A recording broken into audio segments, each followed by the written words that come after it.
সহিহ বুখারীর একটি বর্ণনা আসছে, রাসূল আকরাম সাল্লাল্লাহু আলাইহি ওয়াসাল্লাম বলেছেন, একটা সময় আসবে যখন আমার উম্মতেরা কয়েকটি নিষিদ্ধ বস্তুকে তারা হালাল মনে করবে। ইয়াস্তাহিল্লুনা, তারা হালাল মনে করবে। আল হাররা ওয়াল হারির ওয়াল মাআজিফ, তারা রেশম এর ব্যবহার পুরুষের জন্য হালাল মনে করবে, এবং তারা গান বাজনাকে হালাল মনে করবে, বাদ্যযন্ত্রকে হালাল মনে করবে। মূলত আল্লাহ সুবহানাহু ওয়া তাআলা বাজনা বাদ্য এটাকে নিষিদ্ধ ঘোষণা করেছেন, ইসলামের শরীয়তে এটা হারাম। আব্দুর রহমান ইবনু গানাম আশআরি হতে বর্ণিত, তিনি বলেন, আমার নিকট আবু আমির কিংবা আবু মালিক আশআরি বর্ণনা করেছেন, আল্লাহর কসম তিনি আমার কাছে মিথ্যে কথা বলেননি। তিনি নবী সাল্লাল্লাহু আলাইহি ওয়াসাল্লামকে বলতে শুনেছেন, আমার উম্মতের মধ্যে অবশ্যই এমন কতগুলো দলের সৃষ্টি হবে যারা ব্যভিচার, রেশমের কাপড়, মদ ও বাদ্যযন্ত্রকে হালাল জ্ঞান করবে। বুখারী হাদিস নং 5590। এই হাদিসের অনুবাদ করতে গিয়ে প্রায় সকলেই আল হির শব্দের অনুবাদ ব্যভিচার করেছেন, যদিও এর আক্ষরিক অনুবাদ হচ্ছে লজ্জাস্থান। শব্দটির মূল হচ্ছে হিরহুন, যার অর্থ লজ্জাস্থান বা যৌনাঙ্গ। তবে রাসূল সাল্লাল্লাহু আলাইহি ওয়াসাল্লাম এখানে লজ্জাস্থান হালাল করে নেওয়া দ্বারা ব্যভিচারকেই বুঝিয়েছেন। তাই অনুবাদকরা আল হির শব্দের আক্ষরিক অনুবাদ না করে এখানে সরাসরি ব্যভিচার লিখেছেন। আমরা বলছি না যে এই অনুবাদ ভুল, তবে রাসূল সাল্লাল্লাহু আলাইহি ওয়াসাল্লামের পুরো কথাটিকে বোঝার স্বার্থে আমাদের এই বিষয়টি আলোকপাত করতেই হলো। এই হাদিসে মোট 4টি জিনিসের কথা বলা হচ্ছে যে ভবিষ্যতে এই উম্মতের একটি অংশ এগুলোকে হালাল করে নিবে। আল হির অর্থাৎ লজ্জাস্থান, আল হারির অর্থাৎ রেশম, আল খামার অর্থাৎ মদ, আল মাআজিফ অর্থাৎ বাদ্যযন্ত্র। স্পষ্টতই যখন আপনি হাদিসটিকে সাধারণভাবে পড়ে যাবেন তখন আপনি হয়তো বলবেন যে যেহেতু এখানে বলা হচ্ছে আমার উম্মতের মধ্যে একদল লোক এগুলো হালাল করে নেবে, এর অর্থ এগুলো সব হারাম।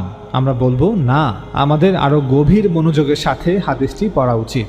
এই হাদিসে প্রথমে বলা হচ্ছে আমার উম্মতের মধ্যে একদল লোক আল হির অর্থাৎ যৌনাঙ্গ বা লজ্জাস্থানকে হালাল করে নিবে। আপনাদের জিজ্ঞাসা করি, যৌনাঙ্গ কি নিষিদ্ধ?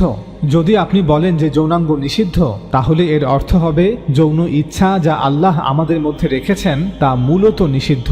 স্বামীর জন্য স্ত্রী এবং স্ত্রীর জন্য স্বামীর যৌনাঙ্গ বা লজ্জাস্থান নিষিদ্ধ। যখন বলা হচ্ছে যে যৌনাঙ্গ হালাল করা হবে, এর অর্থ এটা নয় যে ভবিষ্যতে মানুষ বিয়ে করা শুরু করবে এবং পুরুষের স্ত্রী থাকবে এবং নারীর স্বামী থাকবে। তারা একে অপরের সাথে সম্পর্ক স্থাপন করা শুরু করবে, যদিও আল্লাহ এমনটা নিষিদ্ধ করেছেন। না, যখন নবী সাল্লাল্লাহু আলাইহি ওয়াসাল্লাম এই কথা বলেছেন তখন তার উদ্দেশ্য হলো সেই সব যৌনাঙ্গ যাদের সাথে সহবাস নিষিদ্ধ, অর্থাৎ মানুষ আল্লাহর অবাধ্য হয়ে ব্যভিচার এবং সমকামিতার মতো পাপে লিপ্ত হবে। যৌনাঙ্গ সম্পর্কে যেসব জিনিস নিষিদ্ধ সেগুলো বৈধ করা হবে, সেই সকল যৌনাঙ্গগুলিকে হালাল করা হবে যেই যৌনাঙ্গগুলো হারাম ছিল। নবী সাল্লাল্লাহু আলাইহি ওয়াসাল্লাম এখানে স্বামীর জন্য স্ত্রী এবং স্ত্রীর জন্য স্বামীর যৌনাঙ্গ বা লজ্জাস্থানকে বোঝাননি। প্রত্যেক মুসলিম জানে যে স্ত্রীদের যৌনাঙ্গ স্বামীর জন্য কখনোই নিষিদ্ধ নয়, আবার স্বামীর যৌনাঙ্গ স্ত্রীদের জন্য কখনোই নিষিদ্ধ নয়। এগুলো সর্বদাই অনুমোদিত ছিল এবং ভবিষ্যতে অনুমোদিত থাকবে। এটি ছিল আমাদের প্রথম পয়েন্ট। এবার দ্বিতীয় পয়েন্টে আসি। আল্লাহ রাসূল সাল্লাল্লাহু আলাইহি ওয়াসাল্লাম বলেছেন আমার উম্মতের মধ্যে একদল লোক আল হারির অর্থাৎ রেশমকে হালাল করে নিবে। আচ্ছা, রেশম কি সকলের জন্য হারাম? আমরা সকলেই জানি যে নারীদের জন্য রেশম হারাম নয়। আমরা এই বিষয়ে একটু পরে আলোচনা করব। আপাতত জানার চেষ্টা করি পুরুষের জন্য রেশম কেন নিষিদ্ধ করা হয়েছে। আমরা ভিডিওর শুরুতেই বলেছি সূরা আরাফে আল্লাহ তাআলা কিছু মৌলিক বিষয় নির্ধারণ করেছেন। আমরা সেই মৌলিক বিষয়গুলো বিস্তারিতভাবে ব্যাখ্যাও করেছি। এগুলোকে 5 মূলনীতি বলা যেতে পারে। আমরা সেখানে ব্যাখ্যা করেছি যে বাগিয়া বিগয়রিল হক আল্লাহ কর্তৃক নিষিদ্ধ, অর্থাৎ মানুষের ব্যক্তিত্বের বিরুদ্ধে, তার জীবনের বিরুদ্ধে, তার সম্মানের বিরুদ্ধে, তার সম্পদের বিরুদ্ধে সকল প্রকার কর্মকাণ্ড অপরাধ। আর এই অপরাধগুলি শুরু হয় অহংকার থেকে, অন্যকে ছোট মনে করা থেকে। তাই আল্লাহ কর্তৃক অহংকার নিষিদ্ধ করা হয়েছে। অহংকার মানুষের আত্মাকে অপবিত্র করে দেয়। অহংকারী ব্যক্তির চেহারা এবং পোশাক কোরআনে আলোচনার বিষয় হয়ে উঠেছে। নবী সাল্লাল্লাহু আলাইহি ওয়াসাল্লামও এই বিষয়টি বারবার তার আলোচনার বিষয়বস্তু করেছেন। তাই নবী সাল্লাল্লাহু আলাইহি ওয়াসাল্লামের সময়ে কোনো পুরুষ যদি চীনের দুষ্প্রাপ্য রেশমের পোশাক পরত অথবা সোনার অলংকার পরিধান করত, তাহলে এগুলো সবই অহংকারী লোকেদের পোশাক হিসেবে বিবেচিত হতো। অর্থাৎ এই সিল্ক বা রেশমের কাপড় অহংকারের প্রতীক ছিল, কারণ সে সময় ধনী ব্যক্তিরা এগুলো পরিধান করে অন্যের কাছে নিজেদের তুলে ধরত, নিজেরা আরো দাম্ভিক হয়ে উঠত, গরিব সাধারণ মানুষদের থেকে নিজেদের উত্তম মনে করত। তাই নবী সাল্লাল্লাহু আলাইহি ওয়াসাল্লাম সোনার অলংকার এবং রেশমের পোশাককে পুরুষদের জন্য নিষিদ্ধ ঘোষণা করেছেন। কিন্তু এগুলো নারীদের জন্য নিষিদ্ধ ছিল না, কারণ তৎকালীন আরবের নারীরা তাদের স্বভাবগত কারণেই সাজসজ্জা করত এবং সাজসজ্জার কারণেই তারা সোনার অলংকার এবং রেশমের পোশাক পরতে পছন্দ করত। তাই নারীদের কাছে রেশমের পোশাক অহংকারের ধরন নয়, বরং তাদের কাছে এটি ছিল অলংকরণ এবং সৌন্দর্য বর্ধনের জিনিস মাত্র। অর্থাৎ পৃথিবীর অর্ধেক জনসংখ্যার জন্য রেশমের কাপড় সম্পূর্ণ হালাল ছিল এবং হালাল আছে। তবে পুরুষরা যদি অহংকার বশত রেশমের কাপড় পরিধান করে তবে তাদের জন্য তা হারাম করা হয়েছে। একইভাবে পুরুষরা যদি অহংকার বশত সোনার অলংকার পরিধান করে তবে তাদের জন্য তা হারাম করা হয়েছে। তবে যদি কোনো পুরুষ অহংকার বশত নয়, সাধারণভাবেই রেশমের পোশাক পরিধান করে বা সোনার অলংকার পরিধান করে তবে এটি তার জন্য হারাম নয়। কিন্তু কোনো পুরুষ যদি অহংকার বশত হীরার অলংকার পরিধান করে, দামি নিখুঁত সুতির কাপড় পরিধান করে তবে তাও তার জন্য হারাম হয়ে যাবে। মূলত এখানে শর্ত হচ্ছে অহংকার, দাম্ভিকতার উপস্থিতি। এখন যদি কোনো ব্যক্তি বাড়িতে গিয়ে তার স্ত্রীকে বলে যে আমি আজ এই হাদিসটি পড়েছি, রাসূলুল্লাহ সাল্লাল্লাহু আলাইহি ওয়াসাল্লাম বলেছেন আমার উম্মতের মধ্যে অবশ্যই একদল লোক ব্যভিচার, রেশমের কাপড়, মদ এবং বাদ্যযন্ত্রকে হালাল জ্ঞান করবে, অতএব বিবি তুমি সব রেশম সিল্কের কাপড় বের করে পুড়িয়ে ফেলো। এর উত্তরে সেই নারী কি বলবেন? যদি তিনি দিন সম্পর্কে অবগত থাকেন তবে তিনি অবশ্যই বলবেন তুমি এই নতুন কথা কোথা থেকে এনেছো? হাদিসে এমন কথা বলা হয়নি। তিনি তার স্বামীর দৃষ্টি আকর্ষণ করে বলবেন যে এটি দিন বোঝার সঠিক পদ্ধতি নয়। এখানে নবী সাল্লাল্লাহু আলাইহি ওয়াসাল্লাম মানুষের দৃষ্টি আকর্ষণ করেছেন যে তারপরে তার উম্মতের একটি অংশ দিন সম্পর্কে এতটাই উদাসীন হয়ে পড়বে যে তারা বিবেচনাযোগ্য শর্ত এবং ধর্মের সীমারেখার প্রতি মনোযোগ দেবে না। আর ঠিক এমনটাই ঘটেছিল। আপনি উমাইয়া এবং আব্বাসীয় শাসন আমল হতে ওসমানীয় শাসন আমলের ইতিহাস পর্যালোচনা করুন, দেখবেন সে সময় ধনী মুসলমানদের একটি অংশ দিন সম্পর্কে এতটাই উদাসীন হয়ে পড়েছিল যে তারা ইসলামের মূল নীতির অনেক শর্ত এবং ধর্মের সীমারেখার প্রতি মনোযোগ না দিয়ে সম্পদ, অলংকার, পোশাক, মদ্যপান আর নারী নিয়েই ব্যস্ত ছিল। অর্থাৎ রাসূল সাল্লাল্লাহু আলাইহি ওয়াসাল্লামের এই কথা শত বছরের মধ্যেই বাস্তবে পরিণত হয়েছিল। তবে বর্তমানে রেশম বা সিল্কের কাপড়ের সেই মর্যাদা আর বাকি নেই। তবে সকলেই জানেন যে অনেক নতুন জিনিস এর স্থলাভিষিক্ত হয়েছে যেগুলোর মর্যাদা বর্তমানে সে সময়ে সিল্কের মতোই। তাই তাদের জন্য এই সতর্কবাণী এখনো কার্যকর। মুসলমান সমাজে এখনো এমন মানুষ আছে যারা তাদের দামি ঘড়ি, দামি মোবাইল, দামি জুতা আর দামি পোশাকের কারণে অহংকারী, দাম্ভিক হয়ে ওঠে।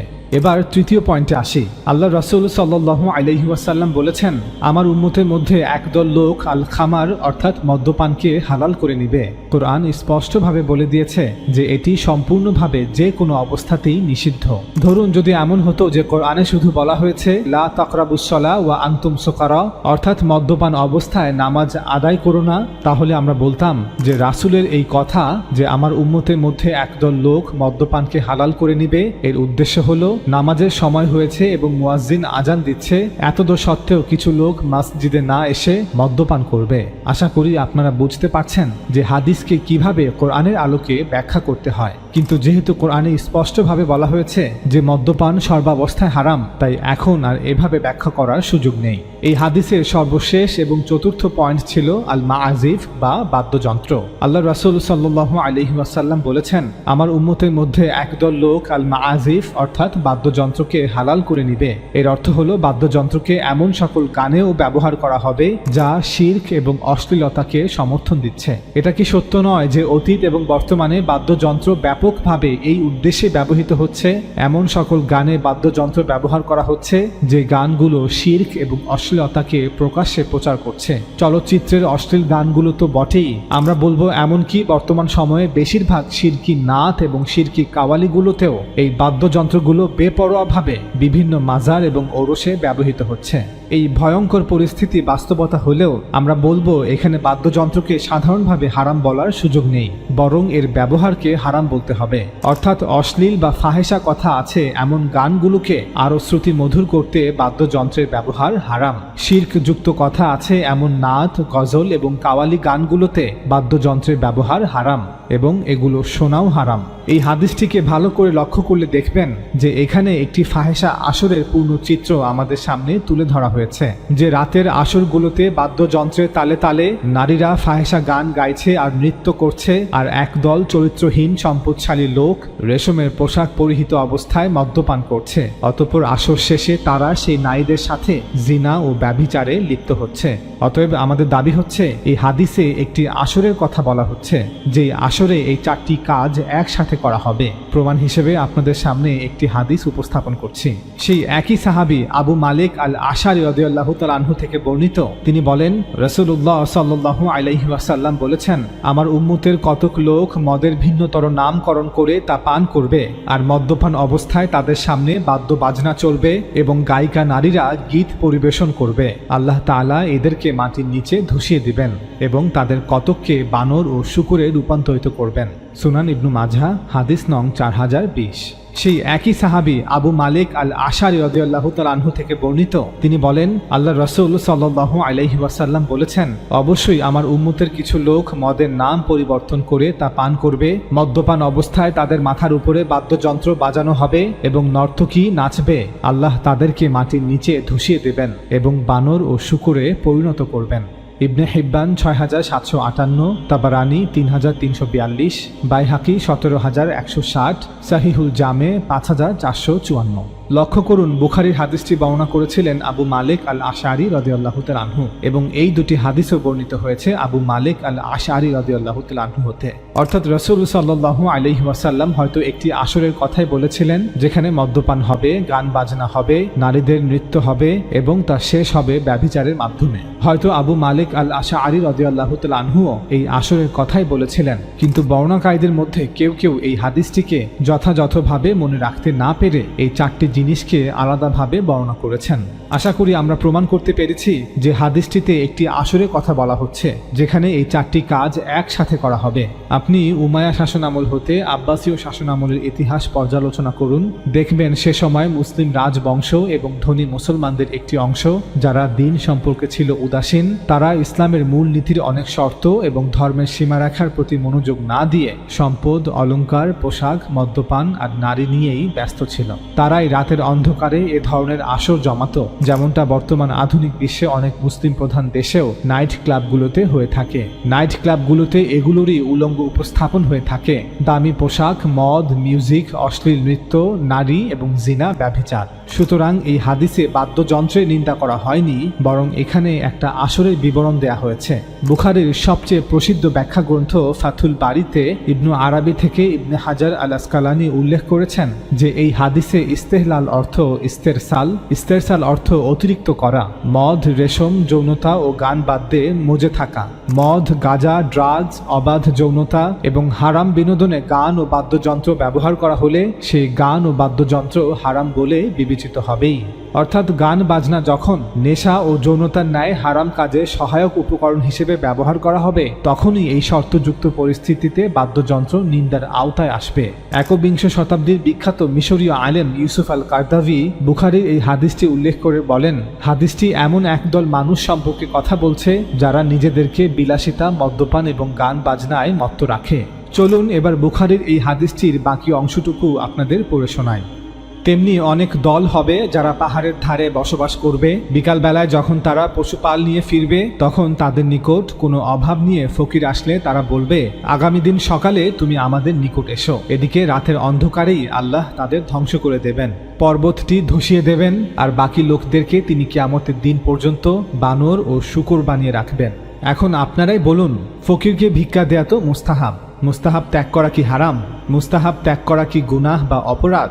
তাছাড়া ফকিরকে ভিক্ষা দিবে না এমনও তো তারা বলেনি, বলেছে আগামীকাল আসতে। সুতরাং এই হাদিসে যে দুটি দলের কথা বলা হয়েছে, তারা উভয়ই দুনিয়াবি আসক্তি, খায়সাতের পূজা ও নেক কাজে গাফিলতির ব্যাপারে চূড়ান্ত মাত্রায় পৌঁছাবে। প্রথম দল মদ, নারী, রেশম ও গান বাজনায় মেতে থাকবে, আর দ্বিতীয় দল যারা ভেড়ার পালের মালিক, যারা অঢেল সম্পদধারী হওয়া সত্ত্বেও দুস্থ অভাবীদের সাহায্য করার ক্ষেত্রে গড়িমসি করবে, আর তাদের এই অবস্থার কারণেই আল্লাহর শাস্তি আসবে। এই হাদিসের কারণে অনেকেই বলে থাকেন যে কিয়ামতের আগে গান বাজনা হালাল করা হবে, অথচ আমরা হাদিস থেকে জানতে পারি যে রাসূলের জীবদ্দশাতেই আনসারী সাহাবীরা এবং তাদের নারীরা বিয়ের অনুষ্ঠানে বাদ্যযন্ত্র বাজিয়ে আনন্দ করতেন। আমরা এখন এক এক করে সেই হাদিসগুলো আপনাদের সামনে তুলে ধরব। সাইদ বিন ইয়াজিদ রাদিয়াল্লাহু তাআলা আনহু বর্ণনা করেন যে একজন নারী নবী সাল্লাল্লাহু আলাইহি ওয়াসাল্লামের কাছে উপস্থিত হলে তিনি সাল্লাল্লাহু আলাইহি ওয়াসাল্লাম আয়েশা রাদিয়াল্লাহু তাআলা আনহাকে বললেন, হে আয়েশা, তুমি কি এই নারীকে চেনো? আয়েশা রাদিয়াল্লাহু তাআলা আনহা বললেন, হে আল্লাহর নবী, না, আমি তাকে চিনি না। তিনি সাল্লাল্লাহু আলাইহি ওয়াসাল্লাম বললেন, সে অমুক গোত্রের গায়িকা। তুমি কি পছন্দ করবে যে সে তোমাকে একটি গান গেয়ে শোনাবে? আয়েশা রাদিয়াল্লাহু তাআলা আনহা বললেন, জি। তখন নবী সাল্লাল্লাহু আলাইহি ওয়াসাল্লাম সেই গায়িকাকে বাজানোর জন্য একটি প্লেট বা থালা দিলেন এবং সে থালা বাজিয়ে গান গাইতে শুরু করলো। এরপর নবী সাল্লাল্লাহু আলাইহি ওয়াসাল্লাম বললেন, শয়তান তার নাকে ফু দিয়েছে। মুসনাদে আহমদ, হাদিস নং 15720। এই হাদিস অনুযায়ী রাসূল সাল্লাল্লাহু আলাইহি ওয়াসাল্লাম নিজে ওই নারীর সাথে আয়েশা রাদিয়াল্লাহু তাআলা আনহাকে পরিচয় করিয়ে দিয়েছেন। তারপর তিনি গান গাওয়ার জন্য প্রস্তাব দিয়েছেন এবং গান গাওয়ার জন্য একটি থালাও দিয়েছেন। সর্বশেষে গান পরিবেশনের পর তিনি বলেছেন, শয়তান তার নাকে ফু দিয়েছে, অর্থাৎ নাকের ছিদ্র দিয়ে যে বাতাস তার ফুসফুসে প্রবেশ করে মুখ দিয়ে বের হচ্ছে তা যেন শয়তানের জাদুর মতো। একবার ভাবুন তো, যদি পুরো ঘটনাটি হাদিসে উল্লেখ করা না থাকতো তাহলে আমাদের মধ্যে কত কি ব্যাখ্যা উপস্থিত করা হতো। চলুন এবার হাদিসের সঠিক ব্যাখ্যাটি জেনে নেওয়া যাক। ওস্তাদ জাবেদ আহমেদ গামিদি বলেন, শয়তান তার নাকে ফু দিয়েছে। রাসূল সাল্লাল্লাহু আলাইহি ওয়াসাল্লামের এই উক্তিটি অনেকটা হারুত ও মারুত ফেরেশতাদের উক্তির মতো। কোরআনে বলা হয়েছে, আর হারুত ও মারুত কাউকে এই বিশেষ বিদ্যা শেখাতো না যে পর্যন্ত না বলতো যে আমরা তো পরীক্ষা, সুতরাং তোমরা কুফরি করো না, অর্থাৎ জেনে শুনে বুঝে আল্লাহর অবাধ্য হইও না। এরপরও কিছু মানুষ তাদের কাছ থেকে সে বিদ্যা শিখত, যার মাধ্যমে তারা স্বামী এবং স্ত্রীর মধ্যে বিচ্ছেদ ঘটাতো, অথচ তারা সেই বিদ্যার মাধ্যমে কারো কোনো ক্ষতি করতে পারত না আল্লাহর অনুমতি ব্যতি রেখে। অর্থাৎ আল্লাহ তাআলা যদি পরীক্ষার নীতিতে এই দুনিয়া সৃষ্টি না করতেন তবে ফেরেশতাদের শেখানো সেই বিদ্যা কারো কোনো ক্ষতি করতে পারত না, আর তারা যা শিখত তা তাদেরই ক্ষতি করত, তাদের কোনো উপকার করত না। আর এই বিশেষ বিদ্যার অপব্যবহার করার সময় তারা অবশ্যই জানত যে যে ব্যক্তি তা ক্রয় করবে আখিরাতে তার কোনো অংশ থাকবে না, আর তা নিশ্চিত রূপে কতই না মন্দ যার বিনিময়ে তারা নিজেদেরকে বিক্রয় করেছে, যদি তারা জানত। সূরা বাকারা আয়াত 102। কোরআনে কেন এমনটা বলা হয়েছে যে তারা যখনই আল্লাহ কর্তৃক প্রদত্ত সেই বিশেষ জ্ঞান কাউকে শিক্ষা দিত তখন তারা তাদেরকে সতর্ক করত যে আমরা তোমাদের জন্য কেবল একটি পরীক্ষা, অতএব তোমরা জেনে শুনে বুঝে কুফরে পতিত হও না। এর কারণ ছিল আল্লাহ কর্তৃক প্রদত্ত সেই বিশেষ জ্ঞান একটি দ্বিধারী তরবারি ছিল। এই বিশেষ বিদ্যার মধ্যে উপকার ছিল বটে, কিন্তু মানুষ চাইলে এর অপব্যবহার করতে পারত। মানুষ এর অপব্যবহার করবে এই শঙ্কা থেকেই হারুত ও মারুত বলেছিলেন, আমরা তোমাদের জন্য কেবল একটি পরীক্ষা, অতএব তোমরা কুফরে পতিত হও না, এই বিদ্যার অপব্যবহার করো না। কিন্তু মানুষ ঠিকই পরবর্তীতে এই বিদ্যার অপব্যবহার করা শুরু করে। সেই বিশেষ জ্ঞান সম্পূর্ণরূপে অনুমোদিত ছিল এবং এটি মানুষের প্রয়োজনে অবতীর্ণ করা হয়েছিল, তবে এর সাথে এটাও বলা হয়েছিল, ইন্নামা নাহনু ফিতনা ফালা তাকফুর, আমরা তোমাদের জন্য কেবল একটি পরীক্ষা, অতএব তোমরা কুফরে পতিত হও না। এখানে কুফর শব্দটি ব্যবহার করা হয়েছে, অর্থাৎ যখন তুমি এই জ্ঞান শিখবে তখন তুমি এর অপব্যবহার করবে না। যদি এমনটা করো তবে তা কুফর হবে, অর্থাৎ জেনে শুনে বুঝে আল্লাহর সাথে বিদ্রোহ বলে বিবেচিত হবে। লক্ষ্য করে দেখুন, এই আয়াতে বলা হয়নি যে যেহেতু তোমাদের কুফর করার আশঙ্কা আছে তাই এই বিশেষ জ্ঞান, এই বিশেষ বিদ্যা তোমাদের শিক্ষা গ্রহণের কোনো প্রয়োজন নেই, আমরা তোমাদের এই জ্ঞান শিক্ষা দিব না, আর তোমরা এই জ্ঞানের কাছেও যেও না, যদিও সেই জ্ঞান আল্লাহ কর্তৃক অবতীর্ণ হয়েছিল ফেরেশতাদের মাধ্যমে। হারুত মারুত এমনটা বলেননি, বরং শিখতে আসা মানুষকে সাবধান বাণী শুনিয়ে এই বিশেষ জ্ঞান শিক্ষা দিয়েছেন এবং মানুষের উপরই তা ছেড়ে দিয়েছেন। তারা চাইলে সত্যের পথে থাকবে, এই বিশেষ জ্ঞান বা এই বিশেষ বিদ্যার মাধ্যমে মানুষকে সহায়তা করবে, আবার চাইলে তারা শয়তানের পথেও চলতে পারবে। এই বিশেষ জ্ঞান বা এই বিশেষ বিদ্যার মাধ্যমে মানুষের ক্ষতিও করতে পারবে। ঠিক যেমন বর্তমানে মানুষ চাইলে বিজ্ঞানের মাধ্যমে সত্যের পথ অনুসরণ করতে পারে, একে অপরের মঙ্গলার্থে কাজ করতে পারে, আবার তারা চাইলে শয়তানের পথেও চলতে পারে, একে অপরের ক্ষতিও করতে পারে। ওস্তাদ জাবেদ আহমেদ গামিদি বলেন, তাই হারুত ও মারুতের ঘটনাকে সামনে রেখে আমরা বলবো যে দিন এবং দিনের সাথে সম্পর্কিত অন্যান্য সকল বিষয় ক্ষেত্রে এটি ভারসাম্য যা আমাদের আলেমদের বজায় রাখা উচিত। কবিতা, সঙ্গীত, অভিনয়, চিত্রকলা এগুলো সবই আল্লাহর দান। আল্লাহ প্রদত্ত জ্ঞান, তিনি মানুষকে এগুলো দান করেছেন। তবে এই উপহারগুলো উপযুক্তভাবে ব্যবহার করতে হবে। এগুলোর ব্যবহার যথাযথ বিবেচনা এবং পূর্ণ সতর্কতার সাথে করতে হবে। দেখুন, নবী সাল্লাল্লাহু আলাইহি ওয়াসাল্লাম নিজেই আয়েশা রাদিয়াল্লাহু তাআলা আনহাকে একটি গান শোনার পরামর্শ দিয়েছিলেন। অতঃপর নিজেই একটি থালা সেই গায়িকাকে দিয়েছিলেন বাজানোর জন্য। কিন্তু গায়িকার গান পরিবেশনের পর নবী সাল্লাল্লাহু আলাইহি ওয়াসাল্লাম সেখানে উপস্থিত সকলকে সতর্ক করলেন, ঠিক যেভাবে ফেরেশতা হারুত ও মারুত মানুষকে সতর্ক করেছিলেন। অর্থাৎ তার কণ্ঠে যেন মন্ত্র রয়েছে, তার গানের আড়ালে যেন জাদু রয়েছে। শয়তান মানুষকে বিপথে পরিচালিত করে সঙ্গীতকে শিরক ও অশ্লীলতা প্রচারে ব্যবহার করতে পারে, মানুষকে আল্লাহর স্মরণ থেকে গাফিল করতে পারে। বিনোদন অবশ্যই জায়েজ, কিন্তু তা যেন আল্লাহর সাথে বান্দার সম্পর্ককে নষ্ট করে না দেয়। যদি আপনি হাদিসটিকে এভাবে ব্যাখ্যা করেন, তবে উপলব্ধি করতে পারবেন যে গান গাওয়া এবং সঙ্গীতের ক্ষেত্রে একজন প্রকৃত মুসলিমের কি মনোভাব গ্রহণ করা উচিত। আমরা গান শুনব, তবে এমন গান যা ঈমান ও নৈতিকতা বিরুদ্ধ নয়, মহান সৃষ্টিকর্তার প্রতি কৃতজ্ঞতা বোধ এবং নৈতিক মূল্যবোধের বিরুদ্ধ নয়। বাদ্যযন্ত্রের তালে গাওয়া এই গানটি নবী সাল্লাল্লাহু আলাইহি ওয়াসাল্লাম নিজে শুনেছেন এবং সকলকে শুনিয়েছেন, কিন্তু অপব্যবহারের ফলে যে বিপর্যয় দেখা দিতে পারে তার প্রতি মানুষকে সতর্ক করেছেন, যাতে শয়তান মানুষকে অন্য কোনো পথে বিভ্রান্ত না করে। চলুন এবার আরেকটি হাদিস আপনাদের পড়ে শোনাই। বুরাইদা রাদিয়াল্লাহু তাআলা আনহু থেকে বর্ণিত আছে যে একবার নবী সাল্লাল্লাহু আলাইহি ওয়াসাল্লাম যখন যুদ্ধ থেকে বিজয়ী হয়ে মদিনায় ফিরে আসলেন, তখন একজন কৃষ্ণাঙ্গ দাসী নবী সাল্লাল্লাহু আলাইহি ওয়াসাল্লামের কাছে এসে বলল, হে আল্লাহর রাসূল, আমি মানত করেছিলাম যে যদি আল্লাহ আপনাকে নিরাপদে মদিনায় ফিরিয়ে আনেন, তাহলে আমি আপনার সামনে দাফ বাজাবো এবং আপনার জন্য একটি গান গাইব। নবী সাল্লাল্লাহু আলাইহি ওয়াসাল্লাম বললেন, যদি তুমি মানত করে থাকো তাহলে তোমার মানত পূরণ করো, আর যদি মানত না করে থাকো তাহলে তা করো না। এরপর সেই কৃষ্ণাঙ্গ দাসী বলল, হ্যাঁ, আমি সত্যিই মানত করেছিলাম। তখন নবী সাল্লাল্লাহু আলাইহি ওয়াসাল্লাম বসলেন এবং সে দাফ বাজাতে শুরু করল। ইতিমধ্যে আবু বকর রাদিয়াল্লাহু তাআলা আনহু এবং আরো কয়েকজন সেখানে এসেছিলেন। এর কিছুক্ষণ পর ওমর রাদিয়াল্লাহু তাআলা আনহু আসলেন। বুরাইদা রাদিয়াল্লাহু তাআলা আনহু বলেন যে দাসীটি একটি চাদর পরিধান করা ছিল। যখন সে ওমর রাদিয়াল্লাহু তাআলা আনহুকে দেখতে পেল, তখন দাফটি তার চাদরের পেছনে লুকিয়ে রাখলো। এটা দেখে নবী সাল্লাল্লাহু আলাইহি ওয়াসাল্লাম বললেন, ওমর, শয়তান কেবল তোমাকেই ভয় পায়। মুসনাদে আহমদ, হাদিস নং 23011। নবী সাল্লাল্লাহু আলাইহি ওয়াসাল্লাম এখানে দুটি কথা বলেছেন। প্রথমটি হলো, যদি তুমি মানত করে থাকো তাহলে তা করো। দ্বিতীয়টি হলো, যদি মানত করা না হয় তাহলে তা করো না। আমাদের এই দুটি কথাই বোঝা উচিত। ওস্তাদ জাবেদ আহমেদ গামিদি বলেন, যদি কোনো নাজায়েজ কাজের জন্য মানত করা হয় তাহলে তা করার কোনো সুযোগ ইসলামে নেই। যদি মানত কোনো হারাম কাজ বা মাকরুহ কাজের জন্য হতো, তাহলে নবী সাল্লাল্লাহু আলাইহি ওয়াসাল্লাম তার উপস্থিতিতে কোনোভাবেই তা করতে দিতেন না। প্রথম মুহূর্তেই তিনি বলতেন, কোনো নাজায়েজ বা হারাম কাজের জন্য মানত করা যাবে না, তাই মানত পূরণ করার প্রশ্নই আসে না। অর্থাৎ এটা হতে পারে না যে আমি কোনো হারাম কাজের জন্য মানত করব এবং শুধুমাত্র মানত করার কারণে আমাকে তা করার অনুমতি দেয়া হবে। না, আমাকে বাধা দেয়া হবে। এটাই দ্বীনের দাবি। নবী সাল্লাল্লাহু আলাইহি ওয়াসাল্লাম এমন মানত থেকেও মানুষকে বিরত রেখেছেন যেখানে একজন ব্যক্তি বৈধ মুশকিল কাজের জন্য মানত করেছে। কিন্তু এখানে নবী সাল্লাল্লাহু আলাইহি ওয়াসাল্লাম কি বলেছেন? প্রথমেই বলা হয়েছে যে যদি তুমি দাফ বাজিয়ে গান গাওয়ার মানত করে থাকো তাহলে তা করো। সুতরাং এর অর্থ হলো দাফ বাজিয়ে গান গাওয়া সম্পূর্ণরূপে একটি জায়েজ কাজ, এতে নিষিদ্ধ কিছু নেই। অতএব যদি মানত করে থাকো তাহলে তা করো, আমি তোমাকে তোমার মানত পূরণে সহায়তা করছি।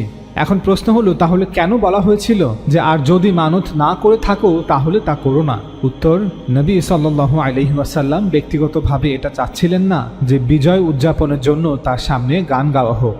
একজন নবী হিসেবে তিনি চাচ্ছিলেন যে এমন বিজয়ের পর তিনি বেশি বেশি আল্লাহ স্মরণ করবেন এবং তার প্রতি কৃতজ্ঞতা প্রকাশ করবেন, নফল নামাজ আদায় করবেন। কিন্তু যেহেতু এটা জায়েজ মানত ছিল, তাই তিনি সে মানত পূরণে সহায়তা করেছেন। কেউ হয়তো প্রশ্ন করতে পারেন যে শেষের দিকে রাসূল সাল্লাল্লাহু আলাইহি ওয়াসাল্লাম কেন বললেন, ওমর, শয়তান কেবল তোমাকেই ভয় পায়? এই প্রশ্নের উত্তরে আমরা বলবো, শয়তান কি রাসূল সাল্লাল্লাহু আলাইহি ওয়াসাল্লামকে ভয় পায় না? শয়তান কি আবু বকর রাদিয়াল্লাহু তাআলা আনহুকে ভয় পায় না? আসলে উক্ত উক্তিটি ছিল কেবল একটি প্রশংসার বাক্য। এখানে ওমর রাদিয়াল্লাহু তাআলা আনহুর কঠোর চরিত্রের দিকে ইঙ্গিত করা হয়েছে। এই উক্তির কারণে আমাদের এই সিদ্ধান্তে পৌঁছানো উচিত নয় যে নবী এবং তার সম্মানিত সাহাবীরা কোনো শয়তানি কাজে জড়িত ছিলেন, অতঃপর শয়তান তাদের ভয় পেত না। কিন্তু ওমর রাদিয়াল্লাহু তাআলা আনহু আসার পর সেই শয়তানি কাজ বন্ধ হয়ে গেল। নাউযুবিল্লাহ মিন হাযা। রাসূল সাল্লাল্লাহু আলাইহি ওয়াসাল্লাম একটি জায়েজ এবং বৈধ মানত পূরণেই সহায়তা করছিলেন। রাসূল সাল্লাল্লাহু আলাইহি ওয়াসাল্লামের শয়তান শব্দটি দ্বারা কি উদ্দেশ্য ছিল এ বিষয়ে পূর্ববর্তী হাদিস ব্যাখ্যা করার সময় আমরা বিস্তারিত আলোচনা করেছি। অনেক আলেম এই হাদিসগুলো উল্লেখ করে বলে থাকেন যে শুধু দাফ বাজিয়ে গান গাওয়া জায়েজ, কিন্তু দাফ ব্যতীত অন্য কোনো বাদ্যযন্ত্র কোনো কিছুর অনুমতি নেই। এর উত্তরে ওস্তাদ জাভেদ আহমেদ গামিদি বলেন, তাদের এই বক্তব্যটি বেশ দৃঢ় হতো এবং অত্যন্ত শ্রদ্ধা ও মূল্যের সাথে দেখা হতো যদি পরিস্থিতি এমন হতো যে কোরআন ও সুন্নাহ হতে বাদ্যযন্ত্রের উপর নিষেধাজ্ঞা স্পষ্ট থাকত। অর্থাৎ এটা স্পষ্ট হতো যে কোরআন বাদ্যযন্ত্রকে নিষিদ্ধ ঘোষণা করেছে অথবা নবী সাল্লাল্লাহু আলাইহি ওয়াসাল্লাম বাদ্যযন্ত্রকে নিষিদ্ধ ঘোষণা করেছেন। এখন যদি হঠাৎ আমরা কোনো বর্ণনার মুখোমুখি হই, কোনো হাদিসের মুখোমুখি হই যেখানে একজন দাসী রাসূল সাল্লাল্লাহু আলাইহি ওয়াসাল্লামের সামনে দাফ বাজিয়ে গান গাইছেন, তখন আমরাও বলতাম যে দেখুন, দাফ একটি ব্যতিক্রম বিষয়, আর সাধারণ আইনটি হচ্ছে যা কোরআনে বর্ণিত হয়েছে, বা সাধারণ আইনটি হচ্ছে যা রাসূল সাল্লাল্লাহু আলাইহি ওয়াসাল্লাম ঘোষণা করেছেন যে সকল প্রকারের বাদ্যযন্ত্র নিষিদ্ধ। কিন্তু দাফ হচ্ছে একমাত্র ব্যতিক্রম বাদ্যযন্ত্র যা বাজিয়ে গান করা বৈধ। কিন্তু প্রথমে কোরআন ও সুন্নাহ হতে নিষেধাজ্ঞাটি প্রমাণ করতে হবে। দেখুন, আমাদের আলেমদের অধিকাংশ অংশ মনে করেন যে একজন নারীর কণ্ঠস্বরের জন্য পর্দা আছে, অর্থাৎ তার আওয়াজ অন্য কোনো পুরুষকে শোনানো যাবে না। অথচ দেখুন, এই হাদিসগুলোতে একজন নারী সকলের সামনে দাফ বাজিয়ে বা থালা বাজিয়ে গান গাইছে, যেখানে রাসূল সাল্লাল্লাহু আলাইহি ওয়াসাল্লাম নিজে এবং অন্য সাহাবারাও উপস্থিত আছেন। তারা সকলে বসে সে গান শুনছেন। আমরা নিশ্চয় জানি যে গান গাওয়ার সময় কণ্ঠস্বর তার সৌন্দর্যের শীর্ষে থাকে। এখন আমাদের আলেমরা কি বলবেন? আসলে একটি হালালকে হারাম করতে গিয়ে আমরা কত কিছুই না করছি আর কত কিছুই না বলছি। দেখুন, নবী সাল্লাল্লাহু আলাইহি ওয়াসাল্লাম থেকে আমরা সকলেই জানি যে অহংকারের কারণে একজন পুরুষের জন্য তিনি রেশম নিষিদ্ধ করেছেন। তাছাড়া আমরা কোরআনের নীতির আলোকেও রাসূলের এই নিষেধাজ্ঞাকে ব্যাখ্যা করতে পারি। কিন্তু কিছু হাদিসে দেখতে পাই যে নবী সাল্লাল্লাহু আলাইহি ওয়াসাল্লাম সাহাবাদের অনুমতি দিচ্ছেন যে যদি কারো কাপড়ে সামান্য রেশমের টুকরো থাকে তবে এতে কোনো ক্ষতি নেই। আমরা বলবো, যেহেতু পূর্বেই হাদিস হতে রেশমের নিষেধাজ্ঞা স্পষ্ট ছিল, তাই অন্য হাদিস থেকে ব্যতিক্রমের পক্ষে কোনো প্রমাণ থাকলে তা যুক্তি হিসেবে উপস্থাপন বৈধ এবং ন্যায়সঙ্গত। তাই আলেমদের বলবো, বাদ্যযন্ত্রের ব্যবহারের ক্ষেত্রে প্রথমে নিষেধাজ্ঞা প্রমাণ করুন, তারপর ব্যতিক্রম প্রমাণ করবেন। চলুন এবার আরও কিছু হাদিস আপনাদের পড়ে শোনাই। আনাস বিন মালিক রাদিয়াল্লাহু তাআলা আনহু বলেন, নবী সাল্লাল্লাহু আলাইহি ওয়াসাল্লাম যুদ্ধ অথবা সফর শেষে মদিনায় ফিরে এসেছিলেন। তখন মদিনার কিছু কৃষ্ণাঙ্গ ব্যক্তি তাকে স্বাগত জানালো। তারা তার সামনে নেচে আনন্দ প্রকাশ করছিল এবং তাদের হাবশার ভাষায় গান গাইছিল এবং বলছিল, মুহাম্মদ এসেছেন, তিনি একজন সৎকর্মপরায়ণ ব্যক্তি। কিন্তু নবী সাল্লাল্লাহু আলাইহি ওয়াসাল্লাম তাদের কথাগুলো বুঝতে পারলেন না। তাই তিনি লোকেদের জিজ্ঞাসা করলেন, তারা কি বলছে? লোকেরা বলল, তারা বলছে মুহাম্মদ আল্লাহর সৎকর্মপরায়ণ বান্দা। ইমাম নাসাইর সুনান আল কুবরা, হাদিস নং 4236। আনাস ইবনু মালিক রাদিয়াল্লাহু তাআলা আনহু থেকে বর্ণিত, নবী সাল্লাল্লাহু আলাইহি ওয়াসাল্লাম মক্কা থেকে মদিনায় হিজরত করে এসে সকলের সাথে মদিনার গলিপথ দিয়ে যাচ্ছিলেন। তখন কয়েকটি বালিকা দাফ বাজিয়ে গান গেয়ে বলছিল, আমরা বানু নাজ্জারের বালিকার দল, কত খোশ নসিব, মুহাম্মদ সাল্লাল্লাহু আলাইহি ওয়াসাল্লাম আমাদের মহৎ প্রতিবেশী। তখন নবী সাল্লাল্লাহু আলাইহি ওয়াসাল্লাম তাদের উত্তর দিলেন, আল্লাহ অবগত আছেন, আমিও তোমাদের ভালোবাসি। সুনান ইবনু মাঝা, হাদিস নং 1899। রুবাই বিনতু মুআউইজ রাদিয়াল্লাহু তাআলা আনহা হতে বর্ণিত, তিনি বলেছেন, আমার বাসর রাতের পরদিন সকালে নবী সাল্লাল্লাহু আলাইহি ওয়াসাল্লাম আমার নিকট এলেন এবং তুমি যেভাবে আমার কাছে বসে আছো ঠিক সেভাবে আমার পাশে আমার বিছানায় এসে বসলেন। তখন সেখানে কয়েকজন ছোট বালিকা দাফ বাজিয়ে বদরে নিহত তাদের শহীদ পিতাদের প্রশংসা গীতি গাইছিল।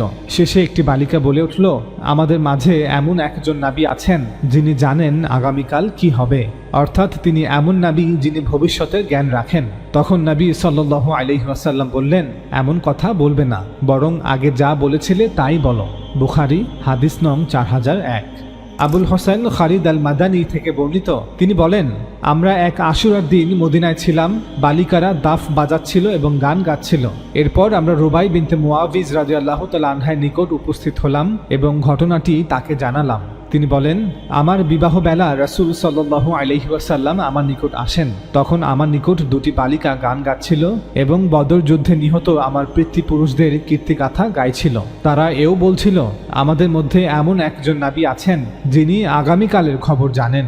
তখন রাসূলুল্লাহ সাল্লাল্লাহু আলাইহি ওয়াসাল্লাম বলেন, তোমরা এ কথা বলো না, আগামীকালের খবর আল্লাহ ছাড়া আর কেউ জানে না। সুনান ইবনু মাঝা হাদিস নং 1897। সবগুলো ঘটনা রাসূল সাল্লাল্লাহু আলাইহি ওয়াসাল্লামের সামনে ঘটলেও তিনি এমন কিছুই বলেননি যাতে মনে হয় যে তিনি এতে অসন্তুষ্ট, বরং তিনি তাদের গানের জবাব দিয়েছেন যে আল্লাহ অবগত আছেন, আমিও তোমাদের ভালোবাসি।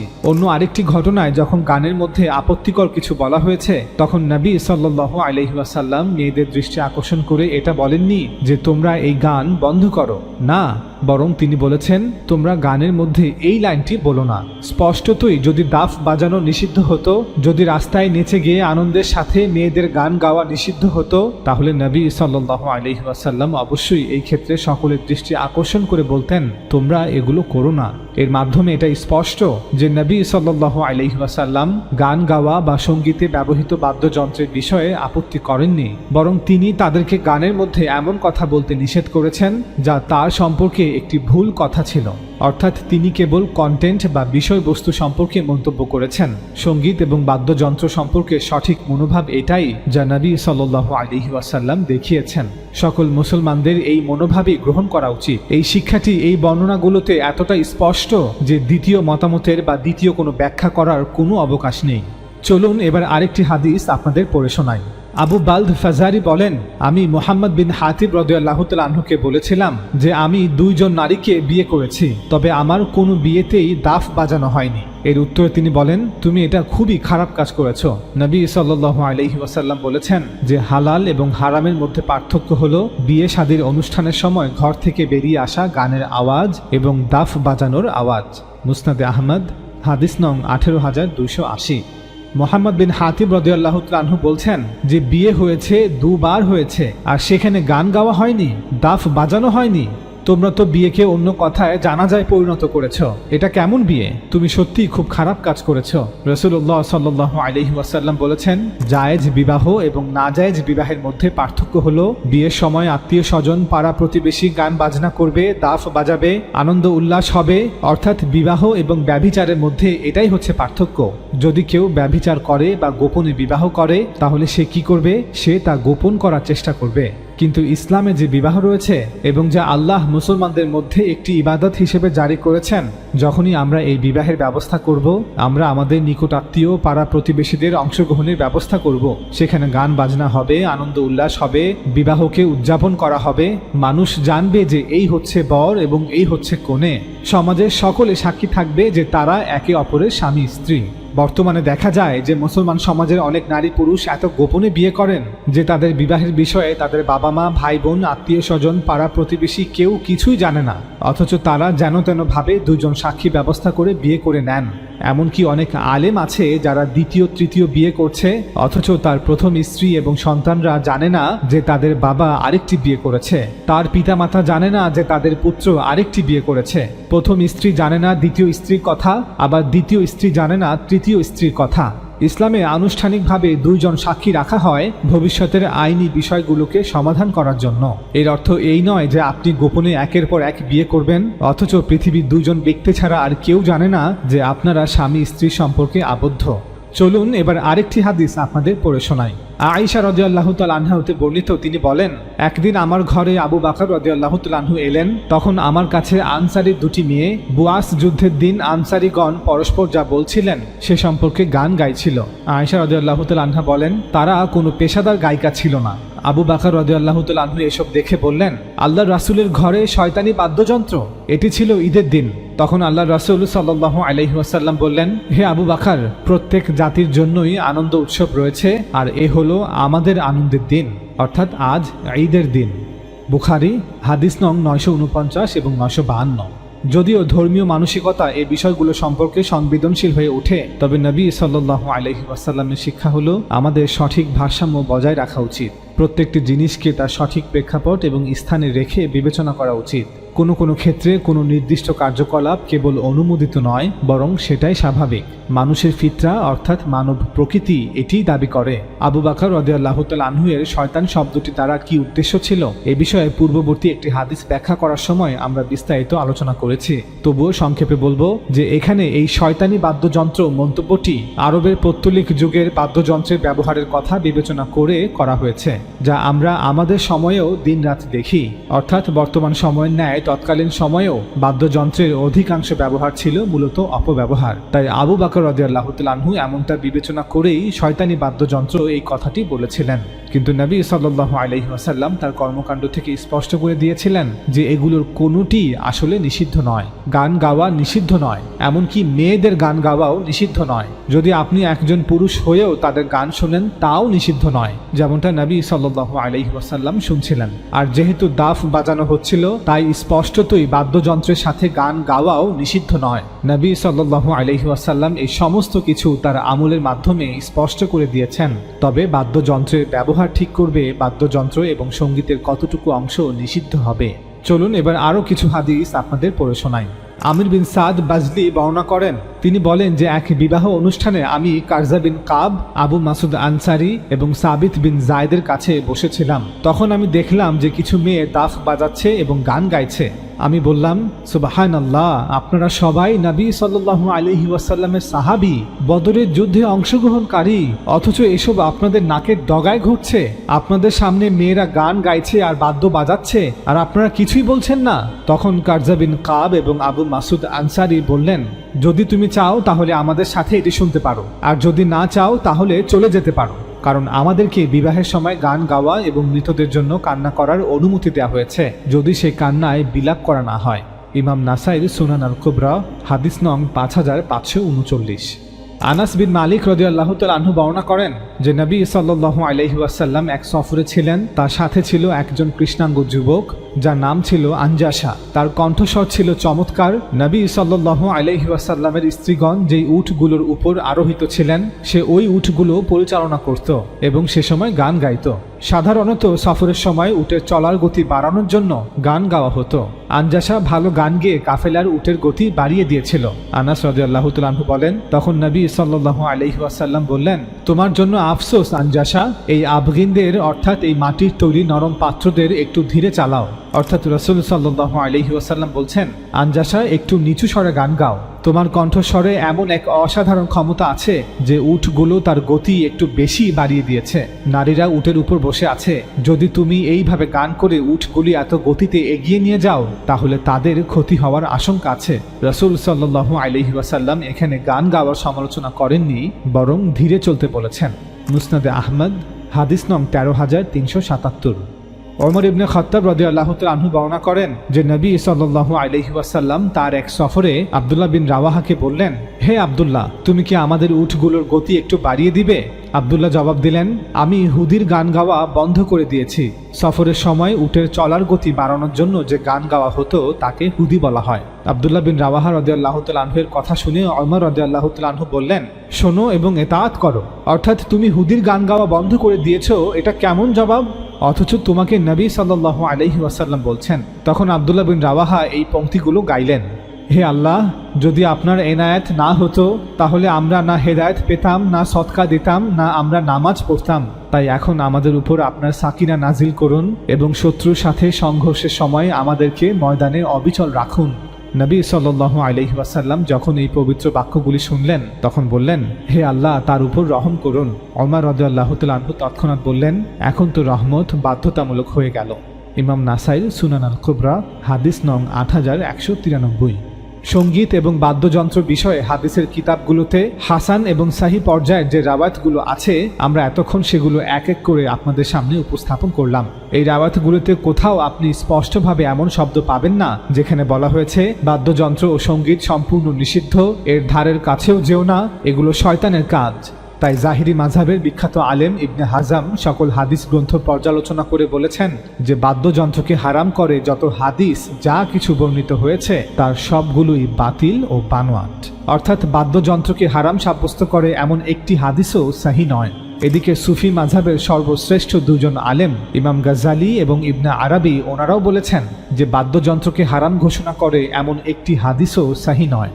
একবিংশ শতাব্দীর বিখ্যাত মিশরীয় আলেম ইউসুফ আল কারদাভি বলেন, গান গাওয়া হারাম নয় যদি না গানের বিষয়বস্তু ইসলামের শিক্ষার বিরুদ্ধে যায়। উদাহরণস্বরূপ মদের প্রশংসা, ব্যভিচারকে উৎসাহিত করা, অত্যাচারী এবং দুর্নীতিবাজ শাসকদের প্রশংসা করা। গান গাওয়া হারাম নয় যদি না গান গাওয়ার ধরন হারাম হয়, অর্থাৎ গানের বিষয়বস্তু ভালো হতে পারে কিন্তু গানটি যেভাবে পরিবেশন করা হচ্ছে তাও একইভাবে ভালো হতে হবে। উদাহরণস্বরূপ, উদ্দেশ্যমূলকভাবে মানুষের মাঝে উত্তেজনা তৈরি করা, মানুষকে স্রষ্টার উপলব্ধি এবং তার প্রতি জবাবদিহিতার মনোভাব হতে দূরে সরিয়ে নিয়ে বস্তু জগতের কামনা বাসনাকে জাগিয়ে তোলা, মানুষের প্রবৃত্তিকে উত্তেজিত করা এবং আধ্যাত্মিকতাকে নিস্তেজ করে দেয়া, যেমনটা আমরা বিভিন্ন কনসার্টে দেখতে পাই। এগুলো এমন কাজ যা নিষিদ্ধ বা অপছন্দনীয়।